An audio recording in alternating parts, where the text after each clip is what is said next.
Hello, hello, welcome back.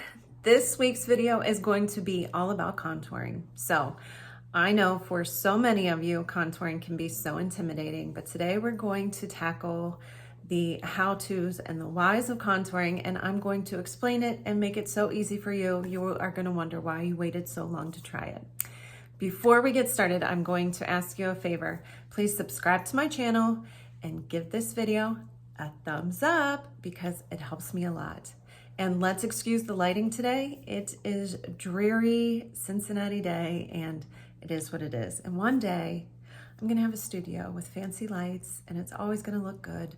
But for now, we're here in my dining room and I have a little light that clips to my phone. It is what it is. One day we'll get there, I promise. So anyway, let's chat contour. So why do we contour? We're just gonna go to the basics of color theory. So light brings the illusion of things coming forward. Darkness brings the illusion of things going backwards, okay? So to define the cheekbones or to define structure on our face, we have to create the illusion of shadows, and that is what contour is created for. You will probably notice that contour shades are cooler in tone than a shade like bronzers. Now, a lot of people ask if they can use their bronzer to contour, and of course the answer is yes, but to create proper hues and shadows, you really do want something that is a little bit cooler in tone, but to add a little quick dimension on your face and you don't feel like getting into your contour, it's totally fine to use your bronzer. But in theory, you should probably be using your contour to really achieve the goals of contouring. So contouring is used to define kind of the forehead in whatever way you want to do that based on the shape of your forehead. We're going to get into that. It's certainly used in two places that are my favorite. One is to define the cheekbones because we lose a lot of that fat in our face that fills our face up and defines our cheekbones as we age. So creating that shadow right under the cheekbones really kind of gives us back that definition that will allow us to have a little bit more of a youthful look.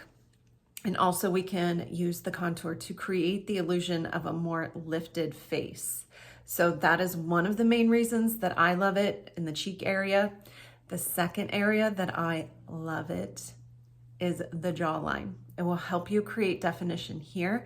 It will help you diminish the looks of sagging or puckering skin along the jawline. And it can even help disguise a double chin if you feel like that is something that you're struggling with. So today's video, we're going to completely get into proper placement, how to blend it, and all of that. So we'll get started here in just a second.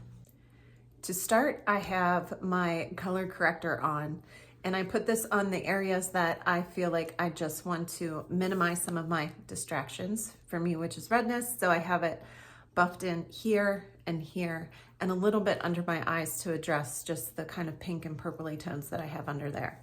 The brush that I use for contour is the detail brush. I love this brush for contour. It makes contouring, I think, very easy. It has like this edge, you can see, and it's a very dense brush.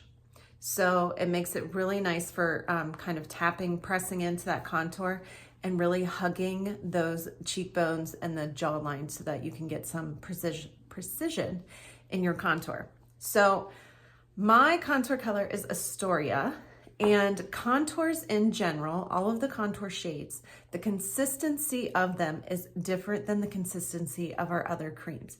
They are, the consistency of them is a little bit more dense, and that is because we don't want it to be as easily blendable. So we want the creams to really just blend and mix into each other. We want the contour to be a little bit stiffer so that it blends, but doesn't blend right in, if that makes sense. So we will get started. Let's just talk about how you get the placement of the contour onto the brush. So I take mine like this and see how I'm coming in here. Let me get my giant finger out of the way. See how I'm coming in like this on an angle? I don't go this way. And I'm not just like on the side, I'm coming in here like on a diagonal, and I tap into that product and see how it is on there. That's how it looks there. That's how it looks there. And we'll start with the cheekbone. This is one of the most obvious areas that we contour first. And you want to find your cheekbone. So I always say, look for where your ear meets your face, not the top of your ear, but where your ear meets your face. And your cheekbone is hiding along here and it's at a diagonal. So if you go like this, you should be able to roll under your cheekbone like that, okay? And it's at a diagonal. We do not want to go straight. We definitely don't want to point down, and we don't want to be doing our contour right way down here, okay? We want to be doing it here and diagonally so that we're pulling the face in a direction that looks up. You can go right under that cheekbone, or you can go right on top of it to create the illusion of a little bit higher of a cheekbone. I go right under mine because my cheekbones like are pretty high anyway. If I went on top of it, I mean, I'd be like up here. That'd be a bit ridiculous. So let me see if I can grab my handy mirror here so I can show you guys. So I'm starting right here, and I'm just gonna kind of tap it in. Okay, so back here, and you want the color to be more concentrated in the back than it is here. That's why we start in the back, because you're gonna have more product on your brush, and bring it forward. And I like to go to just about the edge of my eye, like right here, okay? You don't wanna come in much further than that. If you have a very angular face and you want to create a little softness to your face, you can give this a little curve up in here to create the illusion of kind of a more roundish cheekbone. If this is your first time like really getting into contour, let's just keep it simple. We don't need to do that. I'm going to show you now placement of the contour on the forehead. Now, this is dependent on your forehead. If you have a very short forehead, okay, if you feel like your hairline comes down short, you do not need to contour the forehead at all. No one needs to contour anything, but I wouldn't recommend contouring your forehead. If you feel like you have a very wide forehead, then you're gonna bring your contour in a little bit further, okay? If you feel like you have a very long forehead, you can bring this contour further down than what I'm going to bring mine. If you feel like your forehead is pretty average, I feel like mine's pretty average, then do it like I'm gonna do it. So I've tapped in, and I'm just gonna run this along the hairline, and I kind of get a little, bring it down here, okay? Just like that. All right, let's talk about the jaw. This is the best place to contour.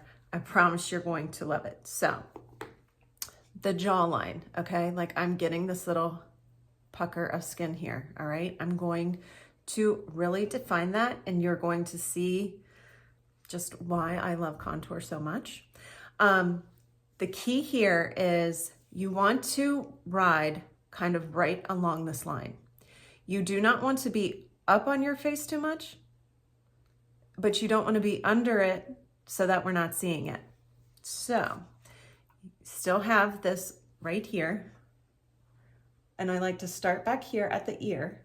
And this, for those of you who feel like your face just goes into your neck and you don't really have a jawline, this will help you create one. And you're just really gonna love it and thank me. So, especially if you don't have a jawline, you really wanna get this here. And then we're gonna go right along here. And I hit this area a little extra. Okay. Now, can you see how I've created? And I don't come all the way down to my jaw. Now, if I had a wider jaw and I wanted to kind of bring it in and make it look more V'd, then I would. I don't want to for my shape of face. So I'm just bringing it right to about here. All right, and now we're gonna do the nose. The nose should be sculpted in the way that makes sense for your nose. Does that sound better? Some people have a very narrow nose at the tip and then it gets wider. So they don't want to, I wouldn't want them to contour at the tip because it's already narrow there. I would want them to really just concentrate contouring here. Some people have the opposite problem where this is very wide and it comes down lower. So I would want them to only contour up there. Just remember, when you're contouring, you're kind of shrinking it. So what part of your nose are you trying to shrink? The whole thing? Just part of it? You have to like really think these things through. If you need help in contouring your nose, you can send me a picture of your nose and ask how I would handle it. But everybody's nose is different. And so this is what I'll tell you, a mistake that I see people make is they just go on the outside of the nose, okay? And that ends up widening the nose. You have to be on top of the nose. You don't want to be on the outside. So you want to be on the top. Now for me, I have these, can you see this hump in my nose? And then it comes down narrow. So I don't really contour this area because I just want to make this part match it. See, so I just get to right about there. All right. Now, some people, and this is really easy with this brush, okay? Some people prefer to just use their fingers for this, and you can use your fingers for all of the contouring. If you were to use your fingers, you would press in with one, okay? Rub them together, and then you would start drawing these lines on your face, okay? And when you come to the top of the nose, you're gonna go like this and basically make it so that your fingers are touching and run it down and you'll get like a perfect line, okay? So that is another way to approach adding the contour to your face. And you can totally do it that way. I really like the detail brush. So I just want you to like look at me head on and you can see how I have dimension over here. And this side is just kind of more flat looking. So I'm creating the dimension over here and kind of sculpting out my face a little bit to highlight my best features. So then you're gonna take your brush. Now, if you were to have used your fingers to apply this and you have this brush, for instance, you would just take it and start working it in, okay? I'm gonna use the detail brush that I have. And here I'm just going to buff it in.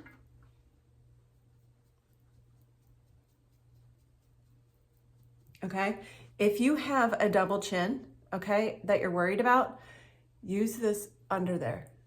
Just try to create the shadows. You don't want to drag it all the way down the neck, but you want to use it right in here. Okay, right in there. And just create some shadows. See, now when my head's down, you can't see the actual contour shade. Okay, now here, when we're blending out the contour on the cheek, we're going up, okay?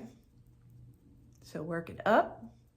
If you work it down, you're gonna end up with sad face. We don't wanna end up with sad face, okay? By doing it really high up here and making everything up here, we're giving the illusion of our face going this way instead of what our face naturally wants to do as we age and go this way. So we want to act like, hey, it's going up here. It's all about illusions with the light and the dark. And while I'm pushing this in, I'm using the full base here, okay? I kind of use it on the corner here to flick up, and then I use this and make sure you go all the way back to that hairline. All right, and same here. We're just gonna blend this back into the hairline. And here, I just kind of tap it in. Do you see? I mean, look. Looks totally different. Okay, so I'm gonna finish the other side and we'll be back. So that is a wrap, friends, on our contouring demo. If you have specific contouring questions or specific struggles with your contour, especially with Saint Contour, please feel free to drop it in the comments. I'd be happy to help you out, or you can always message me on Instagram or send me an email if that's how you prefer to communicate, and I would love to help you. So please don't be afraid of contouring. Let's be a little bit more bold. We're going to remember that this is, after all, just makeup. It washes right off if you feel like something's gone awry. And I'm always here to help you in your beauty challenges. So I will see you next week.